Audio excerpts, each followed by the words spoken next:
Hello, welcome to the Ghost of Harrenhal. My name's Simon. And I'm McKelly. Thank you for joining us for episode 43 of our chapter-by-chapter book review of A Song of Ice and Fire series by George Martin. Today we'll be discussing chapter 42, the meaning of life, the universe and everything, of A Game of Thrones, which is Tyrion 6. I laugh because that bit of the text is the same every week, and it's got something new in it this week, and it tripped me up. So I got on a tangent while I was researching this chapter, and I learned the Dothraki for a greeting. And I thought it would be good to throw it out there, you see. Right. So a typical Dothraki greeting is Ath Chomar Chomakea, which means respect to those who are respectful. I like which I think that's a nice message for these days. Yes. But it tripped me up. So anyway, carry on. Well, as always, we're going to chat about the chapter and try not to spoil any future plot points for you. And hopefully we'll provide you with some entertainment along our way. We'll summarise what's happened, discuss our thoughts on it, provide some useful background, compare it to the TV show, indulge in a little pedantry, and cover some reader mail. Be sure to check out the show notes. They provide you some additional information that will help you, particularly if you're not reading along with us. If you're relying on us, the show notes will help. That they will. We are still on coronavirus lockdown, so we are still remote, and I am trying to record from outdoors, so you could probably hear little birdies tweeting in the background. There's one little bird that's very active. Yeah. It's real nice out here. So I have a screened-in porch, as you know. Right. Not everyone will know, but it's so nice out here. So it's a beautiful day today. I feel like a Mary Poppins thing going on here. Is it going to come land on your shoulder? Well, I am on a screen porch, so they have to bust through the screens. It would be tricky for it to get in. Yeah. Speaking of all things British, I just came from dinner, which is not necessarily a British thing, but we do that. We do. You do, yes. But Stacy made shepherd's pie for the first time ever, and it was quite good. She was very concerned. She led into she called everyone down for dinner, and she said, "If this is terrible, I will make everyone a frozen pizza." So, it wasn't a whole lot of confidence going in, but I thought it went very well. It's very good. Yeah, shepherd's pie. I mean, obviously, I don't eat shepherd's pie per se anymore. No, I guess you wouldn't. As a child, but vegetarian shepherd's pie, yes, like that a lot. So, and I used to like shepherd's pie when I was younger as well. So, right. Yeah, that's a good meal. I mean, it's very English. Yes, I felt like I was preparing for our chat here by having some good English food.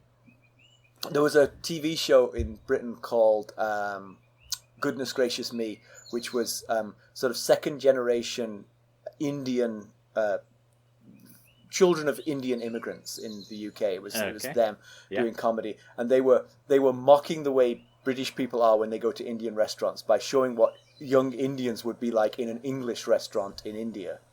And they were like, "Bring me the blandest thing on the menu." You know? Which is a line that always cracked me up.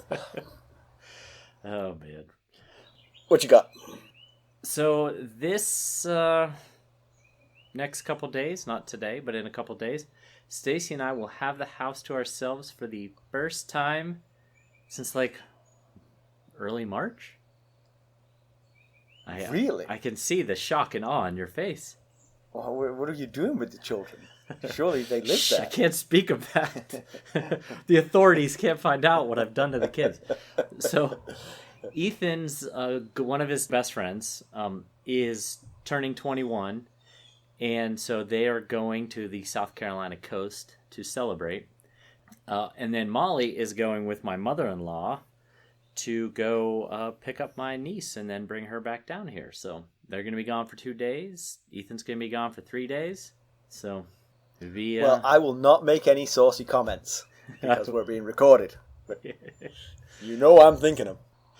Yes. Right. So we'll probably do pretty much what we do every regular day. So, but we won't have kids around while we're working and taking the dog for a walk and all that. Yeah. Mundane stuff. My child has so inverted his clock that I just never see him anymore. I got up this morning I get up at 7 and go straight to work, yeah? Yeah. At 7:30 I wandered around the house and I bumped into him. He'd been up playing video games he since had God gone to knows bed when. And then middle of the day he was fast asleep. I was like... He's gone full on nocturnal. Exactly. Well, Molly tries to do that, but she has swim. Like this morning was at 6 a.m. where I drove past your house, as I mentioned. Yeah. So it's hard to be nocturnal when you have to be in an outdoor pool at 6 o'clock in the morning. Yeah. So, it was chilly this morning too. Yeah.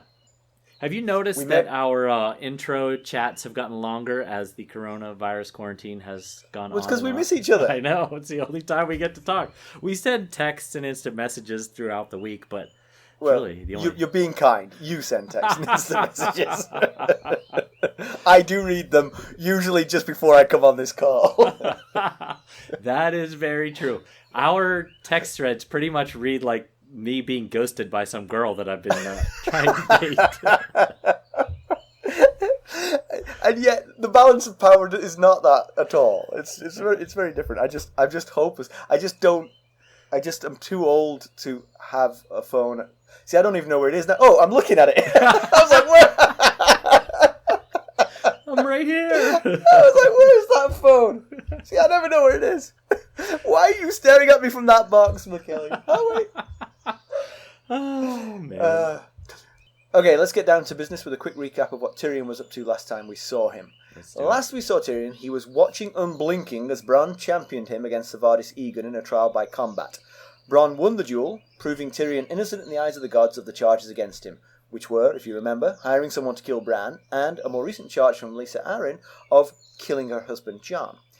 Lysa had no choice but to set him free, disappointing young Robert Arryn, who desperately wanted to make him fly out of the moon door. However, Lysa commanded that Tyrion and Bronn be taken to the Bloody Gate and released on the high road. Tantamount, in others' opinion, to another death sentence. So, McKelly, why don't we give them the summary? I believe we could do that. So Tyrion and Bronn take a break from riding after they were tossed out on the wrong side of the Bloody Gate with no protection from the numerous deadly mountain clans that live in the area, as you just alluded to a few seconds ago. The pair are at odds about the best strategy for surviving the high road to the safety of the Riverlands. Bronn is thinking that they ride their horses hard and travel by night and hide by day. Tyrion, on the other hand, wants to slow his roll, make a fire, have a nice meal.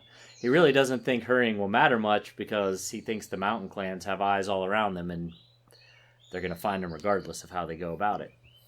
So Bronn threatens to leave Tyrion and go it alone. Tyrion doesn't doubt the threat, as Bronn has pretty much no loyalty.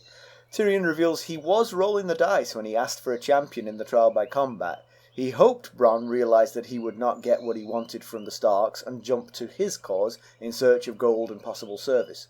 Tyrion then points out that if he dies, the gold, the debt, dies with him.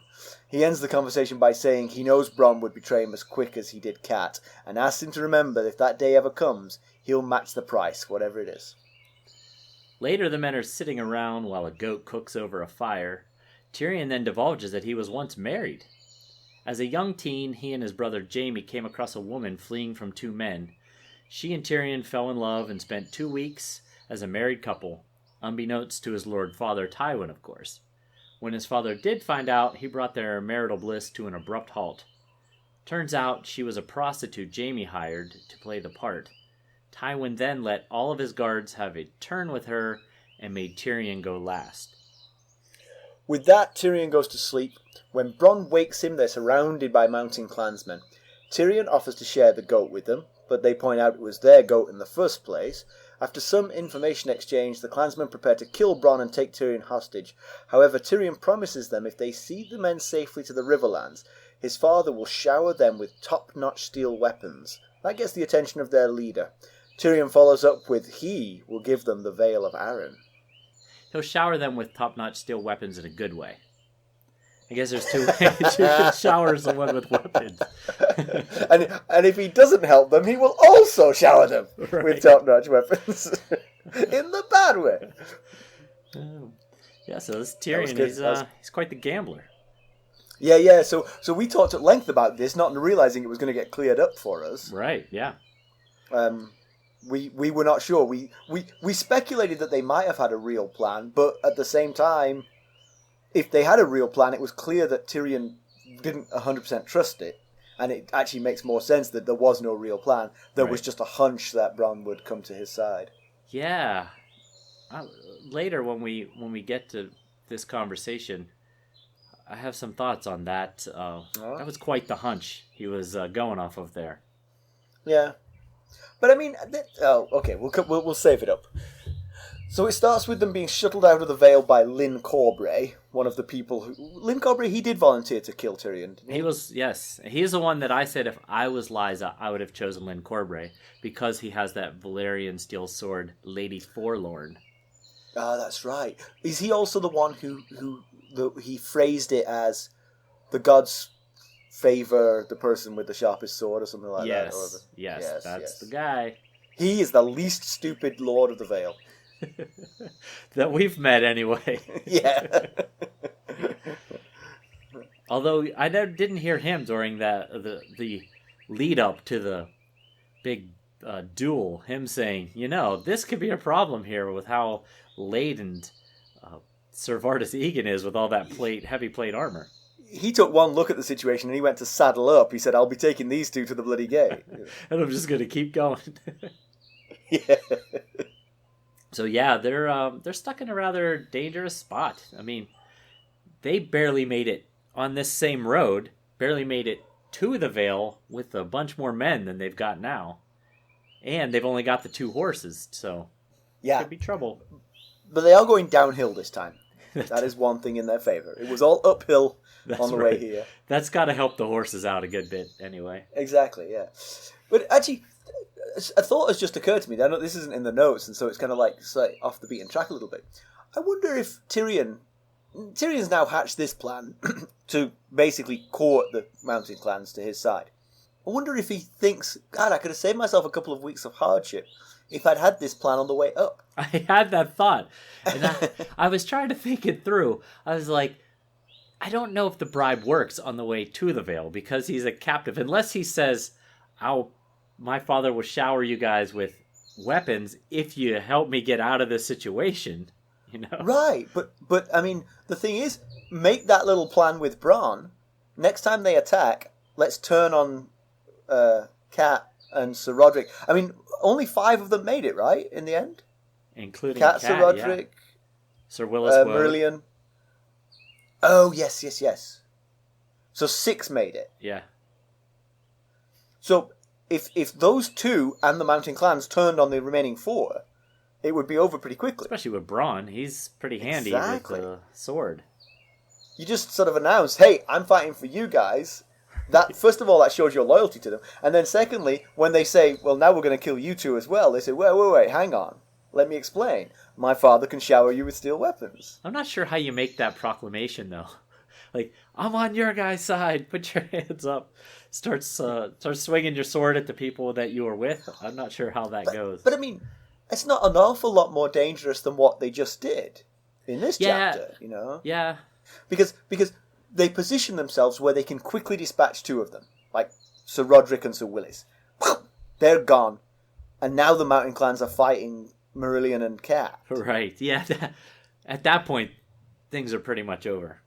Right. Yeah. You take care of Sir Roderick and Sir Willis, and that's about the end of it.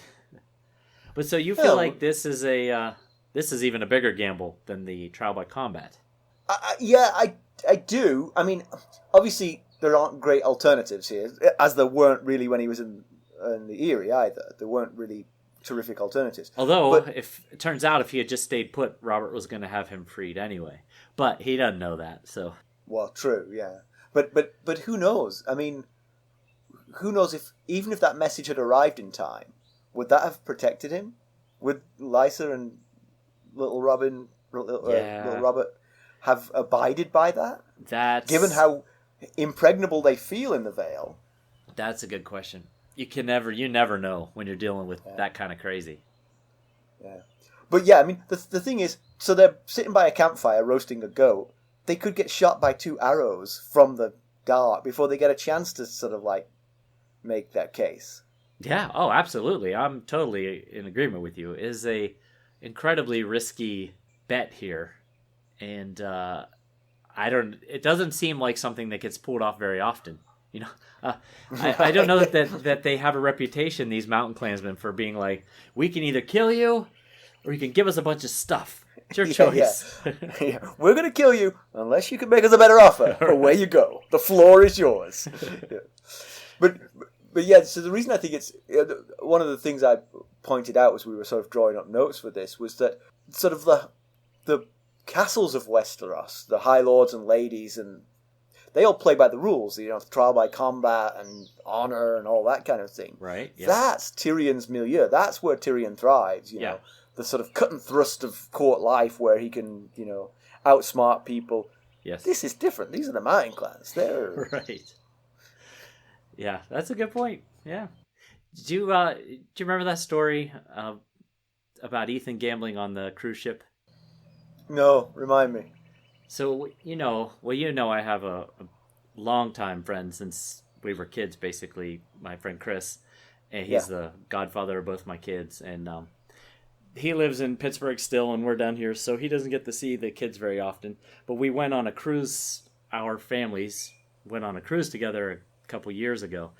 And Ethan was 18, so old enough to gamble on a cruise ship, but he's never gambled before, obviously.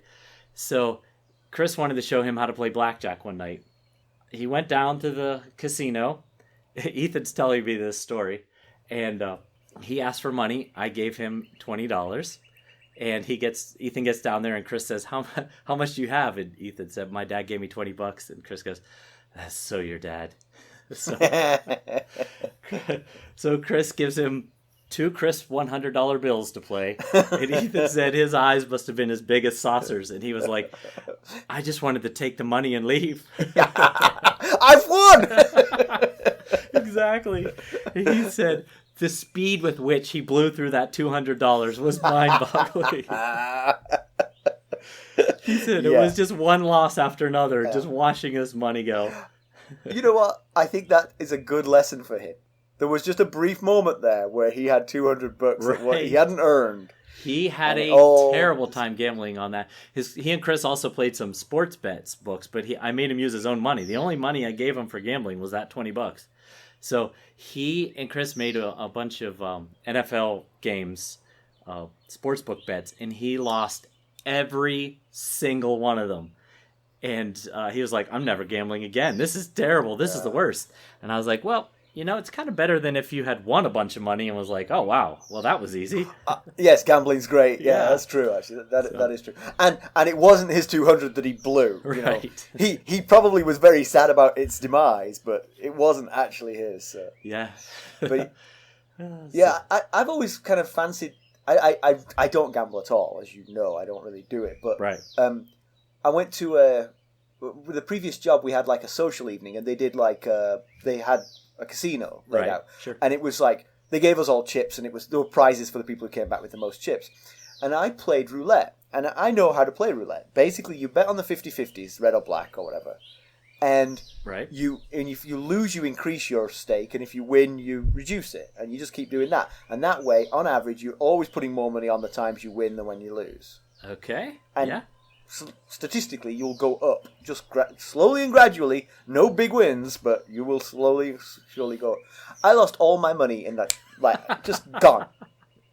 I think the green 0 came up 3 times in a row, and I was out. I was like, everybody, what the hell?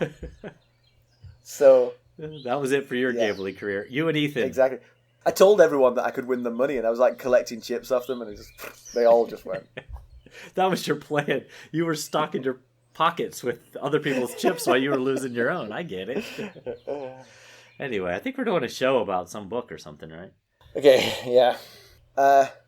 So one other thing, actually, I thought, we're not really going through the chapter yet, but just one thing I wanted to throw out as an idea. I wonder if Kat missed an opportunity. Obviously, she's mad about the whole situation, but she needed to get out of the Vale. Now, she's decided to go the other way, to Gulltown, to catch a boat, yeah? Yep. But there's a serious problem still looming for the Starks, which is Tyrion Lannister is likely to die in the next few chapters. Yeah, absolutely. She thinks it. She thinks she's the one that voices this is another kind of death sentence. Exactly. So she needs to leave the Vale. Tyrion's leaving the Vale. If she says, I'm going back down the mountain road, Lysa would give her some troops. Certainly. You would to think protect her. Not 1,000, like Brynden Blackfish Tully wants, but 50. Right. Enough to make the mountain clans, I'll leave those alone. Right. Cower behind rocks and trees like Exactly. Tyrion claims they do.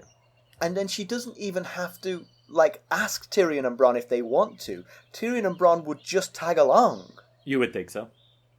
Just to be under the protective umbrella. Even at the very back of the exactly. the group. They don't even have to talk to each other. Just make sure you're there so you're giving him protection. Because, man, it's critical to the realm that he survives this trip. Absolutely, yeah.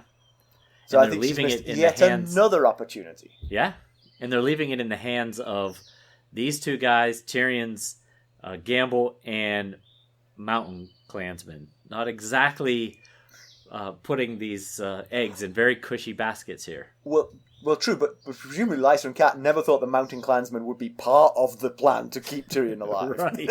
They assumed that they were the method by which he would no longer be alive. And I tell you who else would have voted for that plan? Sir Roderick. Oh, yes. He does not want to go back on that boat. I'm going with Bronn and Tyrion. I'll risk my life. I think when Cat invited Sir Brendan to go with them, he was like, well, that's three of us. I think we could take the high road. That should be enough, right? So not a ton of action in the first half of the chapter. They're basically sitting around making camp. Bronn goes off to hunt. And they're just chatting about things. Mostly about whether or not this is a plan that's lunacy or smart. Right. Yes. And they get into several topics that I found kind of, I can't say interesting. I will say... Yes, avoid it. I leaned forward expectantly. Intriguing. The first thing that they go through is why Tyrion believed that Bronn would champion him. And ultimately it's because sellswords do what sellswords do.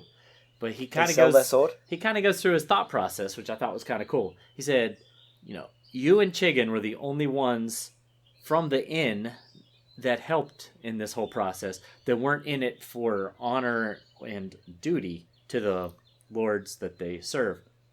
They were in it for the... They were all Tully loyalists, right? At one level or another, yes. Right. Only Chiggin and Bronn were not attached to a Riverlands house. Correct, yes. Gotcha. And so they were in it for the gold, and he figured they were maybe in it to get, extended service with the Starks. But Tyrion knows the Starks better than Bronn does. And true enough. He knows that, as he puts it, Ned Stark is proud, honorable, and honest, and his wife Cat is even worse. I thought that was funny how he worded it. Proud, honorable, and honest, and his wife's even worse. Yeah, very good. And that the Starks look for courage, loyalty, and honor in the men that they have served them, and that Bronn and Chicken, I said chicken. That Bronn and Chicken were low-born scum. Which Bronn kind of took a little bit, took him back a little bit there. And he said, oh, I'm sorry, did I offend you? Well, you are low-born scum, let's face it. And Bronn says, with a mouth like that, it's not going to be long before someone cuts your tongue out and makes you eat it. And he said, everyone tells me that. But somehow it's still in there after 26 years, whatever it is. Yeah. And then Tyrion comes back with, just to be clear here, Bronn, if I die, the gold that you're promised goes away. It right. dies with me. So, and he says, so the one thing I'm guaranteed is that at my funeral, there'll be one mourner who means it. Right. And he brings up that Bronn's loyalty is sorely lacking. And he mentions, we didn't know this, we just knew that Chiggin died, but it turns out that Chiggin died because Bronn stuck a knife in his neck after he got shot in his stomach with an arrow, and Chiggin was apparently making some noises that were drawing the attention of the mountain clans. So Bronn killed him and just told Cat that it was he died of his wounds. We'll be right back. Hello, friends. Are you ready to make some unforgettable memories? Well, if so, consider the Marriott Bonvoy program. Discover the perfect destination for your summer getaway and unlock exclusive deals on luxurious accommodations. With our affiliate partnership, you'll enjoy unbeatable savings and a seamless booking experience. Don't let summer slip away. Visit Marriott Bonvoy today and make this vacation season one for the books. Use our Ghosts of Harrenhal affiliate page to check it all out and buy Bonvoy points or give some as a gift. The link to our page is in the show notes. I think that was shown in the TV show, if I remember. Oh, yeah? I think so. I think you saw that happen. So Tyrion knows that Bronn will betray anyone for profit. Cat, for instance. And, I mean, Cat hadn't really promised him anything, so it's not like he was, like, getting a better offer. He was getting an offer. Right. I mean, Bronn had got nothing out of this deal to this point, really. I mean... Yeah, in that... that has stuck with me, and I've brought it up a few times. I don't necessarily need to keep bringing it up, but Cat made many a blunder in all this, but why didn't she just pay Bronn some gold when they got to the Bloody Gate, ask someone to give him an escort back down the high road, and there would have been no champion for Tyrion, and he would not have even made the offer of trial by combat. And that goes to why Tyrion took the gamble he took, because Bronn stuck with them. Bronn wasn't sticking with them because he thought Cat was suddenly going to change her personality and become, loose with her money. He stayed with them because he thought, there's money in this for me somewhere. Yeah. And I think it's that little fella. That brings me to the major gambles that they were both taking. But first, let's just wrap up kind of the rest of what we were, what happens in this section. So Bronn asks Tyrion, what are you going to do if we do survive the high road and you make it back to the Riverlands? And he says that he's either going to King's Landing or he's going to Casterly Rock because he's got some questions to ask about a certain dagger. And Bronn does seem pretty surprised that Tyrion is... still protesting. Yeah, there's no reason at this point to lie about it. And that's what Tyrion says. Do I look like a liar to you? And then we also learned that he gave Mord the gold. All the gold he had. Yes, he gave him a whole bag full of gold. He said, well, the description says gold was pouring out between his fingers and all that. And Bronn questions, he said, well, you paid the jailer with the pouch of gold. And he said, Lannisters always pay their debts. Mm-hmm. Which is an oddly honorable... It is honourable for a house that doesn't necessarily pride themselves in their honour. But one thing they have is gold. They can splash it around. They live on a rock of gold, basically. Right. And it certainly helps that they pay their, that they're known for paying their debts. It certainly doesn't hurt. But I wondered if that caused Bronn's eyebrows to raise. Like he just saw an entire bag of gold being given to this jailer, and that's all the gold. Who did nothing. Right. And that's all the gold Tyrion has. So, and I also wondered if Cat saw it, if in any way that was like, left an impression on her. Well, yeah. Well, again, she'd been gaining a more and more positive impression of Tyrion as time had gone by, and so that's one last thing, Right. Although, of course, seeing the honor of paying Mord is probably lost in the fact that he was friends with Mord, or at least that's how she would see it, as maybe, man, look at these low lives together kind of thing. Yeah, that could be. I hadn't thought about it like that. But I mean, she would be wrong to think that. Right. He despised Mord, and despite that, he paid his debt. Exactly. To him. Yeah. So, Can you talk about the gambles? Yes, the gambles. So, Tyrion. Here's his gamble in this whole trial by combat thing. He had to, one, assume that Bronn was disillusioned by Cap. He's stuck in a sky cell. He doesn't know whether or not any conversation has gone on. So he's assuming he knows the Starks well enough to know Cat's not going to pay him what he wants or offer him any kind of extended service. And that he's still looking for a bigger payday. He also has to assume that Bronn is willing to wait for quite a while to get this payment. And then thirdly, he has to assume that Bronn's going to win. And he doesn't know who Lysa's going to choose as the other member of this duel. So those are that's quite the gamble. I know he was in a bad spot, and he figured he was going to die soon regardless. But those are... Yeah. And then one more time, another missed opportunity by Kat. She had the time when Tyrion was in the Sky Cell to say to Bronn, Bronn, what would it take for me to pay you to go? Yes. That should have been done so long ago. Right. Yeah, absolutely. I got 2 gold coins say you'll leave. I think I'll stick around. I've got 3. 10 gold coins. Exactly. You hold up a number. Yeah. But then from Bronn's perspective, here's his gambles. 1, he has to gamble that he's going to win the fight. At least he knows at that point who he's fighting. He knows it's Servardus Egan. So he gets a chance to size up. I can take that guy. I'm pretty confident I can take that guy. Yeah. 2, he has to assume that he's going to get out of the Eyrie alive, which is a big assumption with Lysa and Robert in charge.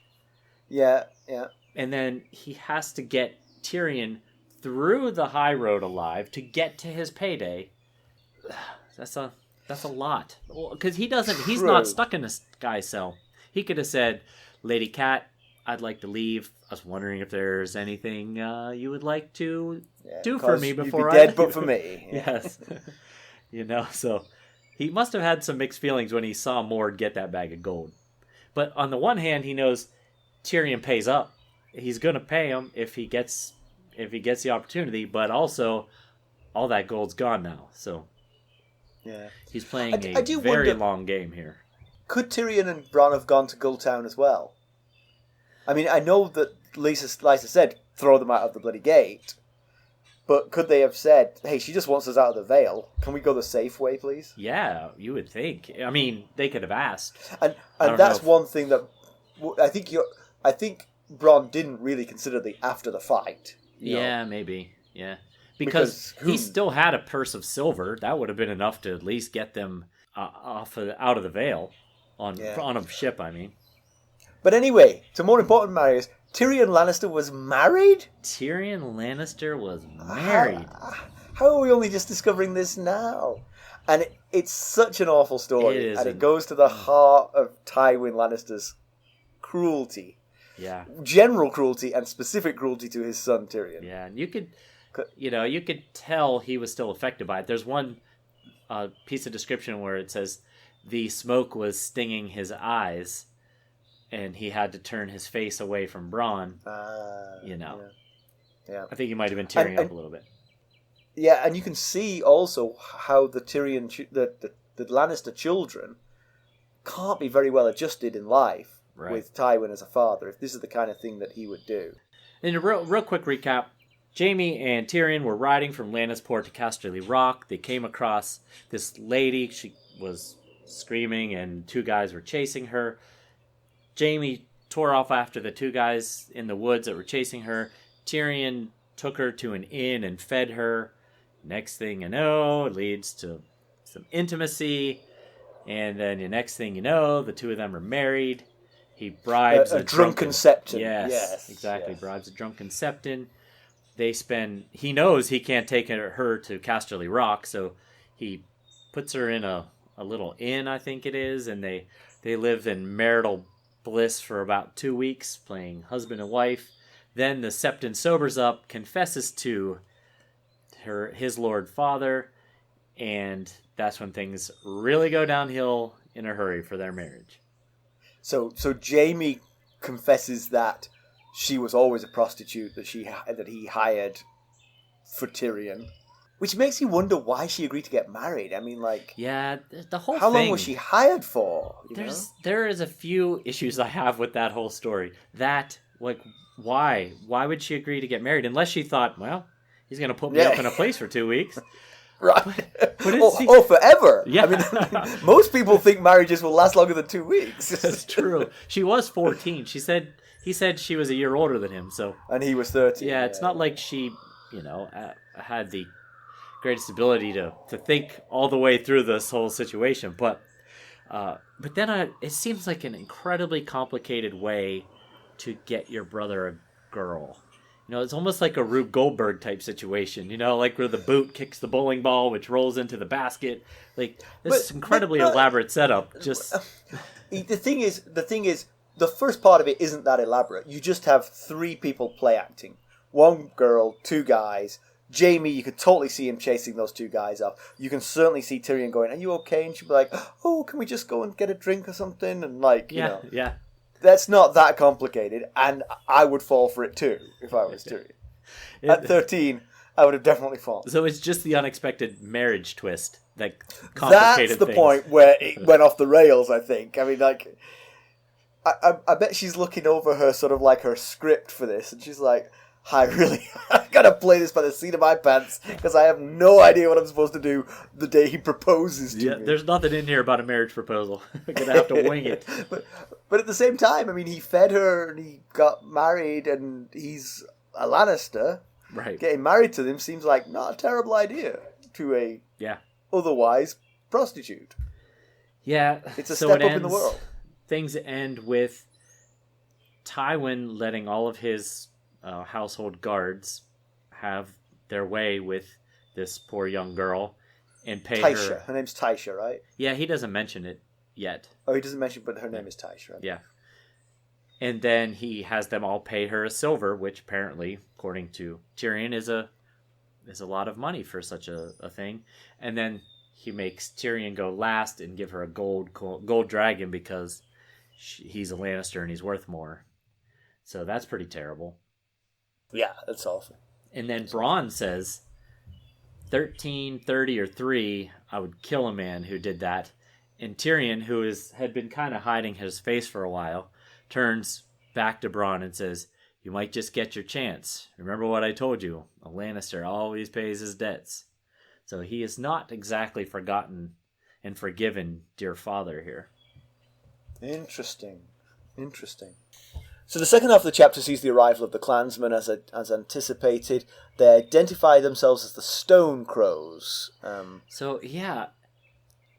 They were the most polite savages I have ever heard of. Do they normally do roll calls before they kill a group of people? I counted 15 names they rattled off there. Like, he said, "Who are you?" And they just all like, I could just imagine him like, "Hi, my name is Jagged, and I'm a Pisces. I'm 21, and where are you from? And tell us something about yourself."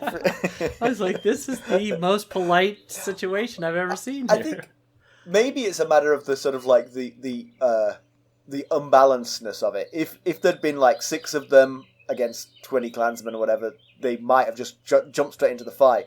Because it's 2, they felt sort of like comfortable to just surround them and threaten. A little more laid back, a murdering environment. But you are right, yes. So Tyrion first tries to bribe them with the goat. They point out the goat is from the mountains and the mountains are theirs, so the goat is theirs. So he offers them gold and weapons, but they point out that once they kill him, they can have the gold and weapons. They have no need to make a pact for it. Right, they just kill him and take it. There's no skin in their game at this point. There's no reason to settle.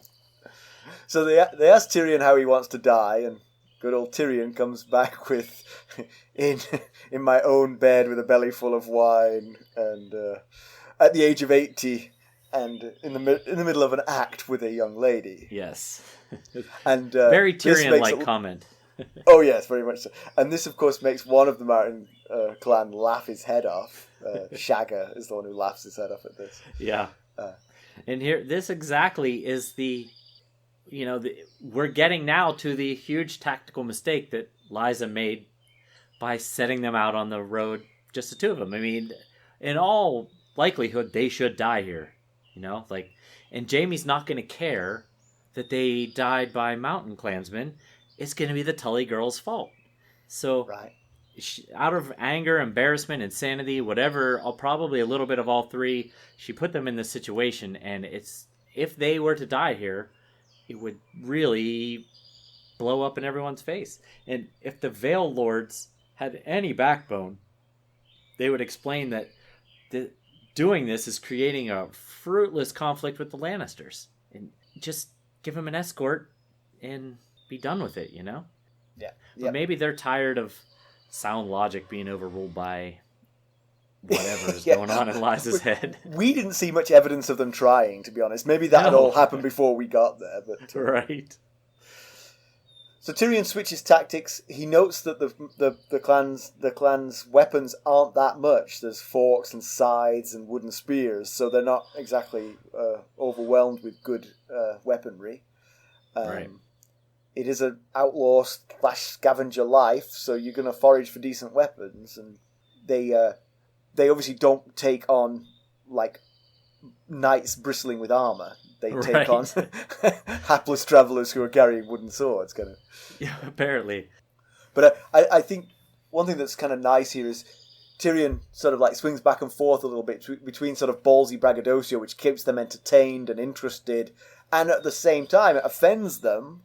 Yeah, straight sort up. Sort of hastening his death, But they refer to him as a half-man, and he says, I might be a half-man, but at least I face my enemies head on. I don't cower behind rocks and trees like you do. But he also picks away at their sort of inferiority feelings very to good effect, because he finds things that they are embarrassed about that they want to change, and so he gets a wedge in there. Right. Little seed of interest, I guess. We'll be right back. This episode is sponsored by Audible. To get a free audiobook, or 2 if you're an Amazon Prime member, go to our exclusive URL, audibletrial.com/ghostsharrenhal. You can find the link in our show notes. So his first ally amongst the group is Shagga, who laughed at the joke.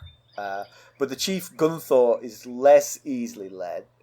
But Gunthor does see the truth in Tyrion's jibes. They are poor, they are hungry, and sparing Tyrion might be more profitable than just killing him. Right. Now that he's willing to give them just more than what they have, what they can Tyrion see. and Bronn have on them. Exactly. That does put a little skin in the game here. Exactly. And he mentions that he refers to the women of the tribe as mothers. He says the mothers are hungry and steel fills more mouths than gold. So he's interested in hearing what Tyrion has to say. So Tyrion's offer is beyond Gunthor's wildest imagination. And we know for a fact that McKelly Ray would have jumped at this. Absolutely. Because I've been trying to get a timeshare in the Vale for a few years now. But the gold dragons they want, I tell you, it's not worth it. You see, probably Tyrion could have won them over with just promise of like a new steel sword for all of them. That probably would have been enough. If that promise would have spared their lives. But he's now taken it like not just to the next level, but to a level sort of like way, way beyond it. Yeah. They say, so you'll give us steel armor and lances and swords and all that, and he says, all that and more, I'll give you the Veil of Arryn. And that's where the chapter ends. Boom, I'll give you the Veil of Arryn, which is quite the cliffhanger. Literally, we're talking about the Veil of Arryn. So. But I mean, I guess what I'm trying to think. I mean, obviously, he's not just going to give them swords and say, go on, attack the bloody gate, because that's not going to work. But that was, right. Well, okay, here's what's going to happen. He is mad at Lysa Arryn, and he wants revenge, and he's going to bring Jaime and Tywin back with all their armies, and they are going to achieve what no one else has achieved before, and they are going to storm the bloody gate. And they're going to kill everyone, and then they're going to say, Mountain Clans, it's all yours. It's all yours. That is possible. Yeah, because, I mean, if he's just going to arm them with really good steel swords and all that, they wouldn't be the first army with really good swords and shields to try and storm the bloody gate to die at the gate.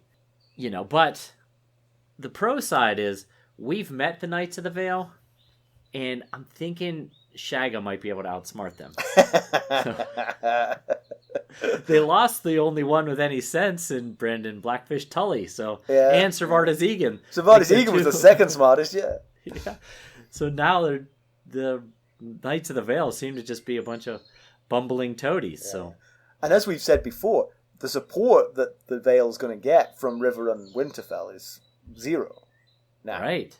In fact, if the Vale is the first target of the Lannisters' ire here, I think the Riverlands might let them through. If the Lannisters, because the Lannisters have to go through the Riverlands to get to the Vale. If they said, we have no fight with you, we're just headed that way, please let us pass, I think Edmure Tully might be like, yeah, sure, why not? Possibly. The only reason to hesitate is that it is his sister, and nephew. But then you would bank on the one thing that Lysa's banking on, the impregnability of the Vale. True, yes. So then you just figure, they'll just smash themselves to bits on the bloody gates, and we'll all be done with it. And we can march over and take the Westlands. Ha-ha. Could be a very good tactical thing. Or go up behind them. Hammer and anvil. Right. Yes. Oh man, we should be generals in this thing. But one thing we know is Tyrion is a smart, crafty guy, so you got to figure he's got something up his sleeve here beyond just, we'll give you some armor and some swords and you can go take the Vale of Arryn. Yeah, but he's not going to forgive the Arryns, that's for sure. No. All right, to background, what you got for me? So let's talk a little bit about the First Men. So the Stone Crows, like all the other mountain clans, are descendants of the First Men, which is why I wanted to talk about the First Men. And they're one of the three ethnic groups in Westeros, of course the others being the Andals and the Rhoynar. The First Men, hence the name, were the first group of humans in Westeros. And some maesters believe that the First Men came from the Dothraki Sea of Essos about 8 to 12,000 years ago, and that's the grasslands in the central easternish part of the Essos continent where Dany currently is, if you recall. However, there's no tales that explain the reason for the migration, so, and it was a long time ago. That period is known as the Dawn Age, so, most of the facts about that age are pretty much just story and conjecture. But to get to Westeros, the First Men crossed a land bridge called the Arm of Dorne that once connected Essos to Westeros. After arriving, they began to settle the new land, making holdfasts and farms and chopping down and burning the sacred werewoods of the Children of the Forest, and that's what brought on the wars between the Children of the Forest and the First Men. According to songs, the children used dark magic to shatter the Arm of Dorne, creating what is now the Stepstones and the Broken Arm, and flooding the neck into the swamp that it is today. But although they successfully destroyed the land bridge, they really didn't do a whole lot to stop the First Men because they were pretty much already in Westeros at that time, at least in large enough numbers that they were still able to fight the Children of the Forest until the Pact, which we've talked about before on the Isle of Faces. Due to inbreeding with the Andals, few people today can claim pure Andal or First Men descent. However, many people from the north proudly carry the blood of the First Men in their veins, such as the Starks. But obviously, these Stone Crows carry some pretty pure First Men blood in them as well, obviously. Aegon the First Targaryen was proclaimed king of the Andals, the Rhoynar, and the First Men by the High Septon in Old Town, and every king since has continued to use the title. So that's all very interesting, McKelly. Well, thank you. I thought it was pretty interesting stuff too. That's why I wanted to bring it all up. I just want to mention though, how far is it by sea from Dorne to Essos? I've just been looking at a map as I'm asking that. So there's all of these sort of broken bits of the stepstones between the and then two. You got the disputed lands, and where the Arm of Dorne crossed was basically just north of Sunspear. You could see it in the map, just north of Sunspear, in kind of the far east part of Dorne, across the Narrow Sea to the disputed lands in kind of the southwest portion of Essos. And after the children destroyed the Arm, it became the Stepstones. Yeah. One of two things here. I either dispute the timeline or the magic explanation, it must be true. Because looking at the geography of that fissure between the two continents is older than 8 to 10,000 years. Right. Yeah. But if it was done magically, yeah, okay. You never know. Magic is magic. You never know. Yeah. So, although Tyrion never named her, his wife was called Tysha. Was I correct in saying that, McKelly? You are? He mentions that she sang a song to him. And that was one of the Yes. reasons he fell in love with her. The song was called Seasons of My Love. It was a song from Mia, and there are some known verses to it. I did some research for you. I'm going to sing. Yes. This is the greatest day of my life. The known verses are, I loved a maid as fair as summer, with sunlight in her hair. I loved a maid as red as autumn, with sunset in her hair. I loved a maid as white as winter, with moon glow in her hair. So there you are. I thought Beautiful. That That was beautiful. Sorry, I didn't sing. So comparison with the TV show, although it didn't actually happen during this chapter, they did reference back to it. In the TV show, when Bronn wins the fight, Tyrion demands his gold back from Sir Roderick. When he gets it, he gives the purse to Maud for his services. Right, okay. So that bit was maintained. In actual fact, we saw it in the TV show, whereas it's just mentioned in the book. The scene in this chapter is pretty well captured, but Bronn and Tyrion are on foot. No horses to mistreat or ride. Oh boy, that's a really long walk. Exactly. Yes, also, there was really no hope of avoiding capture by them. Oh yeah. And zero. The whole thing seems slightly less intentional. In the book, it's clear that Tyrion intends to get captured by the clansmen and use his smarts to get out of the trouble. Right. They don't really do that in the TV show, but Tyrion does whistle kind of loudly, annoying Bronn the whole time. So there's a suggestion that he's trying to do it. Takes it a little bit from the book because he was whistling that song. The song, exactly. Yeah. Exactly. So the TV show, it kind of gives the impression that Tyrion is very quick thinking because he comes up with all of this when they capture him, as opposed to in the book where we know he was planning what he was going to say to them when he got caught. So right. We don't get the story of Tyrion's wife, and nor do we get any conversation between Bronn and Tyrion about Tyrion's guilt or innocence. So Bronn, TV show Bronn doesn't care. He's just sticking with him for the gold, whether he's guilty or innocent doesn't matter to him. Gunthor and Shagga are condensed into just Shagga. There is only Shagga in the TV show. Okay. Tyrion gives Shagga a gold ring, which he tells him is worth more than everything his entire tribe owns, and Shagga's eyes light up at that, and that's kind of a big moment. I mean, I think actually that's sort of an omission in the book, because if you give him something like that and show that you're willing to give him something like that, that kind to me, if I'm Shagga, I'm like, I could have taken it by chopping you to bits, but if you're willing to give me that and you're making these promises to me, I'm interested. Yeah. It does depart from the book a bit, though, because he offers them gold in the book, and they say gold from a lowland lord does us basically no good. True. Yeah. The whole scene is fairly quick in the show. It doesn't take very long at all. Tyrion qualifies his offer of the Vale with an interesting statement. I've got a quote here. The lords of the Vale have always spat upon the hill tribes. The lords of the Vale want me dead. I believe it is time for new lords of the Vale. Oh, okay. Kind of like that. To pedantry. So just some navel-gazing pedantry this week. It's very minor. But if the song is from Mia, they don't speak the common tongue of Westeros in Mia. They speak a derivative of Valyrian. So must have been some translators out there. Well, maybe. I mean, it could be like sort of like 99 Luftballon sort of thing. International hit that got translated. You're too young for that, aren't you? You don't even know what I'm talking about. Is that 99? 99 Red Balloons, exactly. Yes, yeah. I love that song. Oh, you did? There you go. That's because you were 4. It sounded like a dream to you. I like a song about red balloons. Who doesn't? What kid doesn't love red balloons? So yeah, that's the only bit of pedantry there. Just minor. News and notes. We got a nice message through Facebook from Chase in Florida. Thank you, Chase. Yes, thank you, Chase.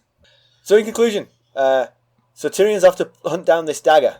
He wants to know who's stabbing him in the back, figuratively. Lannisters always pay their debts, so right, yes, whoever it is in trouble. Yes, including debts you don't want them to pay. Right. Now, Kat told him it was Littlefinger, Peter Littlefinger Baelish, who told her that it was his dagger. So he said he's either going to go to Casterly Rock or King's Landing, but if I were him, I'd go to the original source, which is in King's Landing. Absolutely, yeah, that makes sense. And also, he wonders if his siblings might have been involved somehow. He's got suspicions about them hiring the assassin. So again, Right. King's Landing is the target there, not knowing that Jaime is in Casterly Rock. Right. News is slow sometimes in Westeros. Tywin's not going to win Father of the Year anytime soon. Oh, no. Or stepfather to Robert Arryn either. That's right. Lysa was right. Yeah, that was pretty awful, sadistic, and very creepy that he like that whole thing is like there's this guy making all these guys have relations with this woman, including his 13-year-old son. Oh, yeah. That's revolting. Yeah, very creepy. So Bronn and Tyrion are not friends, but they are compadres now. Yeah. Tyrion knows not to trust Bronn, but he knows that he can pay for his trust, you know. Yeah. How well can you trust someone to protect you who you know can and will betray you, though? You know, like there's always got to be that, keeping one look out of the corner of your eye to see if there's an opportunity for him to betray you. But he's made the right offer. Hey, whatever they pay you, I'll pay you more.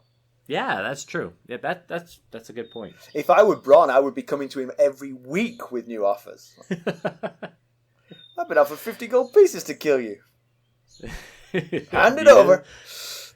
King Robert seems to be keeping Jaime around. And, right. Yes. When he's not running off, of course. So. Yes.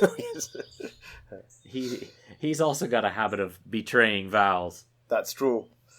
So Tyrion promises the Vale of Arryn to the mountain clans, and that's clearly his plan is to get revenge on the Arryns for what they've done to him, for the indignities he suffered. Which is interesting because his first attention could be the north. I mean, obviously, the mountain clans would be more interested in the Vale, but right. I would think his revenge would be split between the north and the Vale. Yeah, although maybe he's certainly not going to forgive Cat anytime soon, but maybe he did notice she was trying to prevent some of the things that Lysa was wanting to do to him. Yes, true. Maybe it softened him a little bit. Yeah. But like you had said earlier, the recent decisions from Lysa really could hurt the Vale when it comes to support if needed. Absolutely. All right, let's draw a line under this one. Thank you. All right. As always, you can reach us at ghost.harrenhall@gmail.com and follow us on Twitter at @GhostHarrenhall, Facebook, Instagram, and YouTube. And if you wouldn't mind helping us get the word out by leaving reviews on iTunes or Apple Podcasts or Podchaser.com or Google Podcasts, anywhere that you can leave a review and rate us, that would be fantastic, and we'd really appreciate that. Certainly. Okay, thanks for listening. Thanks. Bye. Bye.